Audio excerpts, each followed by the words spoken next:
शिवाचा अवतार कोण आहे? निवृत्ती दादा आहे. शिवाचा अवतार कोण आहे? खंडोबा पण आहे. आणि शिवाचा अवतार कोण आहे? तर काळभैरव आहे. हा देव राहतो कुठं? भैरव देव राहतो काशीचा.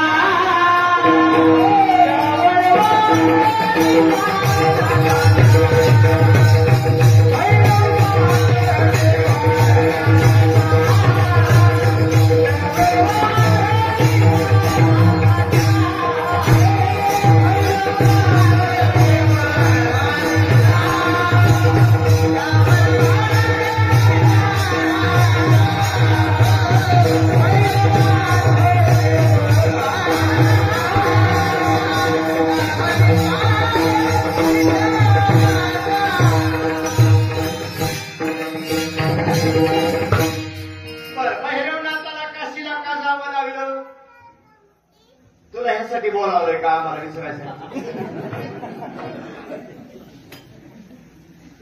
ऐका, हे काळभैरवाला काशीला का जावं लागलं? काशीत का राहावं लागलं? त्याचं उत्तर आहे का सुमेरू पर्वतावरती. कुठला पर्वत सांगितलाय? सुमेरू पर्वत. इथं शिवा महावीर विष्णू आणि ब्रह्मदेव एकत्र बसले. दोन मोठी माणसं एकत्र आल्याच्या नंतर जे बाकीची बारकी असतात ते मिठाचा खडा टाकायला कमी पडत. पहिला सांगतो याच पहिलं म्हणजे तवारी.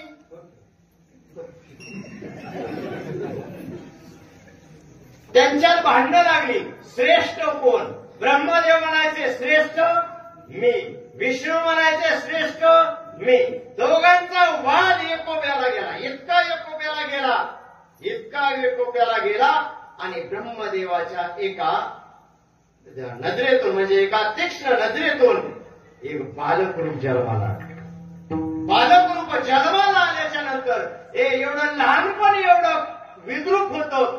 काळ जसा काय जन्माला आलाय असं ते काळ रूप धारण करून आलेलं होतं जन्म. त्यावेळेस ब्रह्मदेवाला सांगितलं आणि मग ब्रह्मदेवात आणि काळभैरवात लहानपणीच लागलं युद्ध. एक काळभैरवाने करंगळीच्या नाकाने 5 रोम ब्रह्मदेवाचं उडवून टाकलं.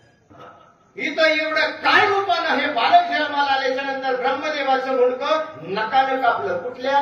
करंगळीच्या नाकाने. म्हणले इथं याला ठेवण्यात अर्थ नाही. मग याला पाठवा कुठं म्हणले? काशीला पाठवा. आणि काशीला काय करायचं? याला कशाची सर्व्हिस द्यायची? आणि म्हणजे याला सर्व्हिस द्यायची कोतवालाची. आणि मग तिथं पण आता काशीला कशाला जाते? काळभैरवाचे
पण कोणाला बी मारा येत. कारण घरचंच नीट सांभाळायचं नाही तर तिथं गेल्या मोक्ष प्राप्त होईल कसा? अवघड आहे महाराज. चला जाऊ द्या. म्हणजे हा देव कुठं राहतो? काशीला राहतो. बहिरवनाचा देव काशीला. पण एकाला असाच थोडस कसं असतं माहितीये का? अहंकार जरा वाईट असतो. अहंकार थोडासाच वाईट असतो. आणि वाईट असल्याच्या नंतर तारकासूर नावाचा एक राक्षस होता. कोण होता? तारकासूर नावाचा राक्षस. मी राक्षी महाराज परत गोळकरचा ऐका. म्हणजे तारकासूर नावाचा राक्षस होता. याला वाटलं आता ही पृथ्वी संपवून टाकायची. काय करायची? पृथ्वी संपवून टाकायची. आता पृथ्वी संपवून टाकायची म्हणजे त्याच्या हाताखालचा गडी होता एक.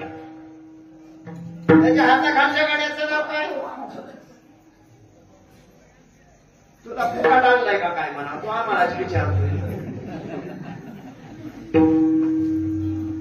त्याच्या हाताखालच्या गड्याचं नाव आहे दुदंबी. त्याला सांगितलं या पृथ्वीचा नाश करून टाकायचा. नाश करून टाकायचा म्हणल्यावर आता शिवजी ते शिवजीच. शिवजींनी लगेच त्या ऋषींना साथ घातली शिवाला आणि शिवजी प्रगट झाले. आणि शिवजींनी प्रगट झाल्याच्या नंतर शिवजींचा पण एक खतरनाक गडी होता. तो म्हणजे ऑलराऊंडर होता. का नाही? त्याचं नाव सांगू? तुमच्याच गावात बसलाय. एक काळभैरवाला बोलवलं आणि काळभैरवाला सांगितलं अरे ज्या मातेनं ज्याला लहानाचं मोठं केलंय, ज्याला वाढवलंय, त्याच पृथ्वीला हा दुदंबी नावाचा राक्षस नष्ट करू पाहतोय. म्हणून याचा काय कर? नाश करून टाक. म्हणून काळभैरवानी अशा दुर्जनांचा नाश केला, अशा राक्षसांचा नाश केला.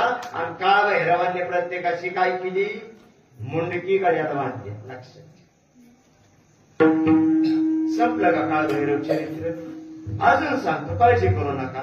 तुम्ही गुरुजी अंजावळे महाराज तुम्ही लय हुशार आहे.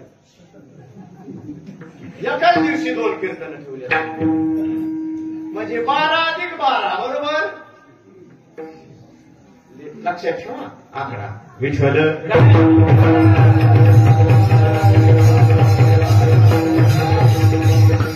म्हणजे शिवाला राग येतो. शिवासारखा शांत कोणी नाही, शिवासारखा रागिष्ट कोणी नाही. ऐका, शिवजीला तिसरा डोळा अगोदर होता का? नव्हता. कोण म्हणलं? असू दे, बोलत जा.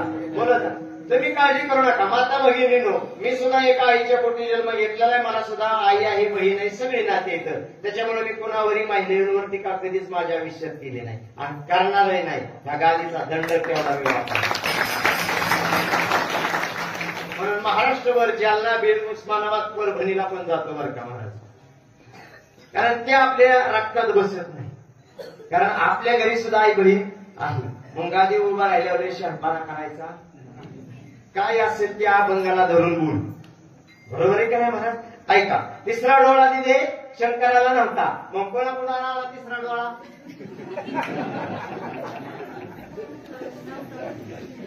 कस काय आता? डिंचगडीच्या ऐका, शिवजींकडे तिसरा डोळा अगोदर नव्हता. या सृष्टीच्या निर्मितीपूर्वी सृष्टीवर काहीच नव्हतं. पहिले कुठेच नव्हते. सूर्य, चंद्र, अवघे शून्याचे विश्व होते पायी. कानोबा तेरे तेरे ते. तिथं एक डालगत निर्माण झाली आणि तिने पाख्याती केली. तिथं कोण निर्माण झाली? डालगत निर्माण झाली. पण देवाने जे बनवलंय कसं सांगू का? त्याला अध्याय क्रमांक 7 ज्ञानेश्वरीतील ओळी क्रमांक 32. सुवर्णाचे मणी केले ते सोन्यासती ओळले, तैसे म्या जग धरले सभायांतरी.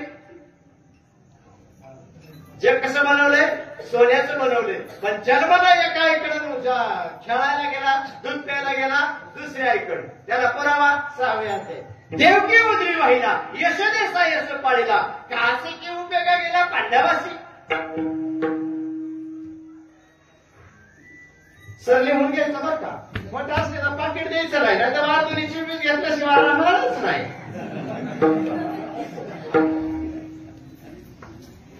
ऐका, म्हणजे जे कसं बनवलंय? सोन्याचं बनवलंय. पहिले कुठेच नव्हते काही. ऐका, सगळं शिवाचं तुम्ही सांगितल्याप्रमाणेच करणार बरं का, अजिबात त्याच्यात मागं मोर करणार नाही. तुम्ही सांगितलंय काळ भैरव अधिक शिवजी म्हणजे 2 कीर्तन महाराज तुम्हाला करावं लागतील. मी तुम्ही आधीच सांगितलंय, सांगितलंय काय. ऐका, म्हणून तिथं एक माया जन्माला आली. मायेला कर्मणा, मायेला काय व्हायना कर्मणा. मग मायेला कर्मणा म्हणल्याच्या नंतर मायेनं काय केलं, पाणी घेतलं आपल्या हातावरती एका ओतले गेलं आणि ओतले गेल्याच्या नंतर त्यातून एक फोड आला आणि त्या फोडातून श्रीहरी विष्णूंचा जन्म झाला. आणि जन्म झाल्याच्या नंतर योग मायेनं म्हणजे तिच्याकडे जी शक्ती होती तिसरी, त्या शक्तीच्या जोरावरती मोठं केलं आणि सांगितलं माझ्याशी लग्न कर. श्रीहरी विष्णूने सांगितलं तुझ्या पोटी जन्माला आलो आणि तुझ्याशी लग्न मी कसं करणार. त्या मायेला राग आला आणि राग आल्याच्या नंतर मायेने त्याचा भस्म करून टाकला. काय करून टाकला, भस्म करून टाकला. राखीचा ढीग तयार झाला. राखीचा ढीग तयार झाल्याच्या नंतर आता माया एकटीच राहिली. पुन्हा मायेनं आपल्या हातावरती पाणी घेतलं, त्यातून एक फोड आला आणि फोड आल्याबरोबर त्यातून एक बालक जन्माला आलं आणि बालक जन्माला आल्याच्या नंतर योग मायेनं तिसऱ्या शक्तीनं त्याला मोठं केलं आणि सांगितलं तू माझ्याशी लग्न कर. या राखीच्या ढिगातून आवाज आला तिला नाही म्हणू नकोस, तिला नाही म्हणू नकोस, तिला होकार दे. पण असणारा तिसरा डोळा तिचा म्हणजे शक्तीचा तिसरा डोळा अगोदर काढून घे आणि मला पहिले यातनं जीवन दे. आणि मग शिवजीनं तो तिसरा डोळा म्हणजे तुझ्याशी मी लग्न करतो, तुझ्याशी मी लग्न करतो, पण या राखीतल्या ढिगात चूक कोणी आहे त्याला अगोदर जिवंत कर आणि तुझ्याकडला असणारा तिसरा डोळा मला दे.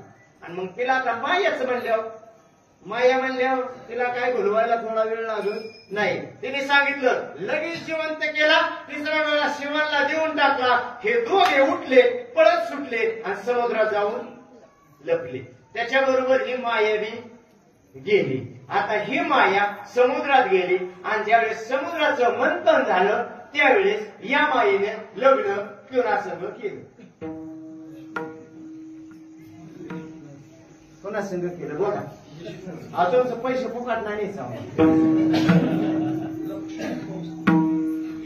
म्हणजे माया कोण झाली, लक्ष्मी झाली. आणि विष्णू बाहेर आल्याच्या नंतर विष्णूला तिने वरलं म्हणजे इथं खूप अभंग एक तयार होतो. पती जन्माला माझे उदरी मी झाले तयाची नवरी विठ्ठल.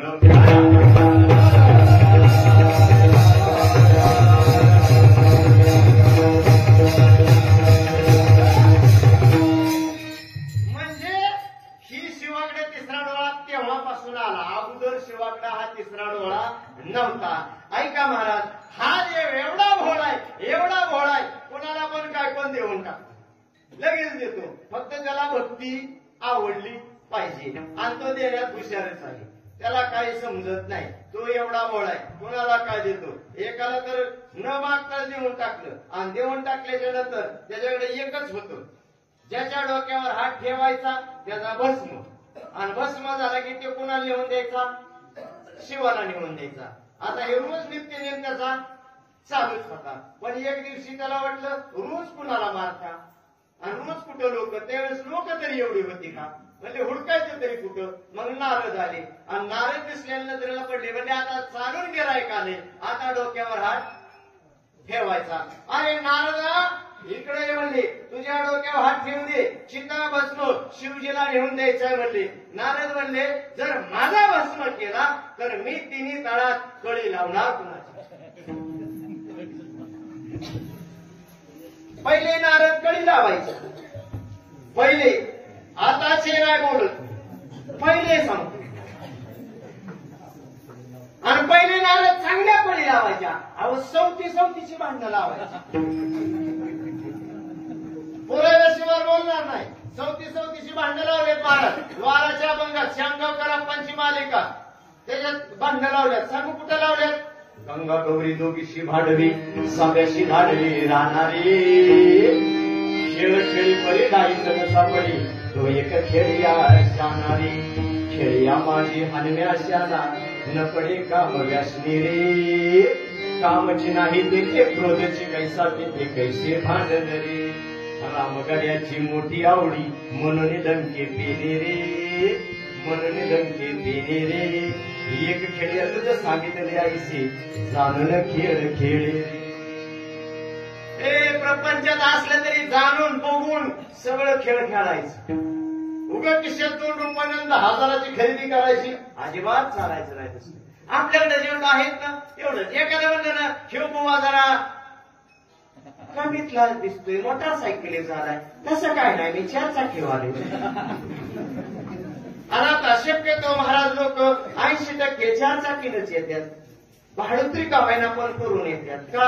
गावावर दबाव काढावा. अजिबात तसल्या दबावाला वेळ घालायची नाही. अभंगाचं चरण ना चरण कसं उतारतोय हे बघायचं, त्याची परिस्थिती जाणायची कुठल्या लेवलचा आहे गडी. हे मुलं एवढी केली मला बोलायचं आणि सांगत झेट ऑफिस फी 35,000. काय 35,000 सांगतो? गाजर सांगतो का? काय सांगतोय 35,000? काय महाराज शोकांती काय महाराज? बरोबर शोकांती काय? हे चला मला काय अशा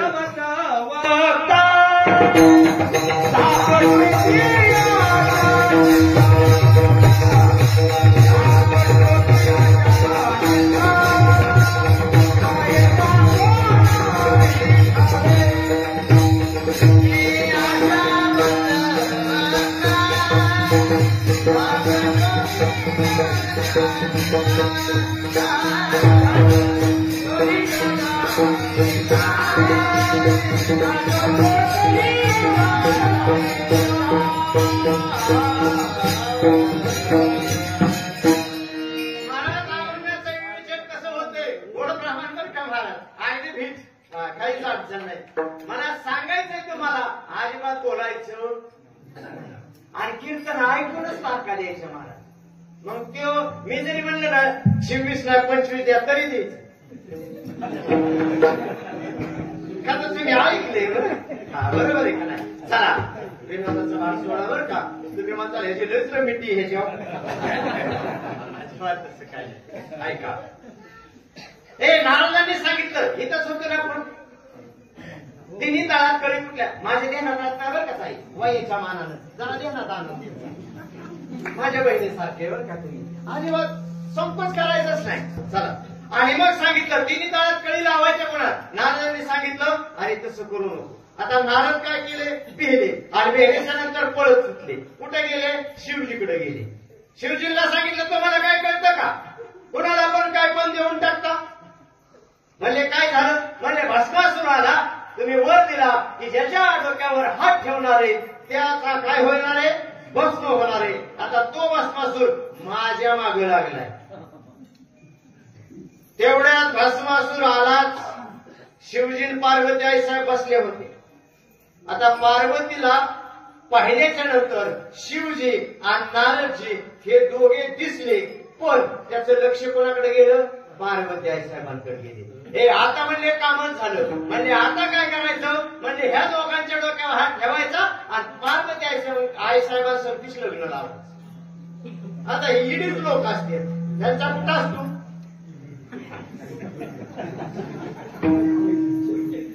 आणि मग शिवजीच्या लक्षात आलं आता हे सकाळी करायचं. ते शिवजीने सांगितलं. आता पार्वती आई साहेबांना थोडं बाजूला सारलं आणि शिवजी आणि नारदची पळत सुटली. पळत सुटले आणि गेले हेड ऑफिसला. हेड ऑफिसला गेले. कोणाकडे? हेड ऑफिस म्हणजे कुठलं?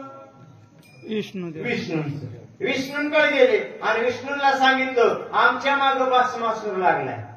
म्हणले भस्मासूर का लागलाय? तर म्हणले पार्वती आई साहेबांसाठी त्याला लग्न लावायचे. हे सुंदर असं मोहिनीचं रूप श्रीहरी विष्णूंनी धारण केलं आणि सुंदर मोहिनीचं रूप धारण केल्याच्या नंतर भस्मासूर आला. या दोघांना थोडं साईडला सारलं आणि मोहिनीचं रूप इतकं लावण्यखाली होतं. हे भस्मासूर पाहता क्षणी पार्वती आई साहेबांना पण विसरून गेला आणि म्हणला आता लगेच लग्न माझ्याशी तुला करावं लागेल. कोणाला म्हणला? मोहिनीला म्हणजे श्रीहरी विष्णूला. आता तो काही साधा सुद्धा नाही. त्याच्यासारखा चतुर ह्या दुनियात कोणी नाही. त्याच्यासारखा चतुरपणा त्यांनीच करायचा. कारण तो इतका हुशार भाल्या भाल्यांची बेणी काय लावलेली असती वाट लावली म्हणून त्याच्यासारखा चतुर होणे शिरो मारे